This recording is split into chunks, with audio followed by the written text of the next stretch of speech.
Are your Power BI dashboards still showing numbers in millions and billions, while your team in India prefers lakhs and crores? Let's bridge that gap with a practical solution. First, import your D2C website's Excel file into Power BI. Go to the Home tab, select Get Data, choose Excel, locate your file, and load the data. Once your data is loaded, add a card visual to show total revenue. Drag the Paid by Customer column onto the visual. Notice how Power BI displays large numbers as 1M or 1B. However, most viewers in India expect numbers in lakhs or crores, not millions or billions.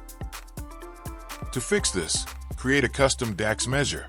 In the Data pane, right-click your table and select New Measure.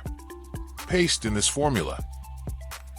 L_CR_revenue equals the sum of paid by customer, and then use a switch to format values as K, L, or CR based on Indian conventions.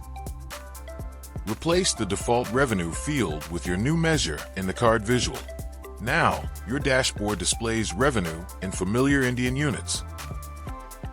Stop letting default Power BI formats confuse stakeholders. With this custom measure, your insights speak the language of Indian business.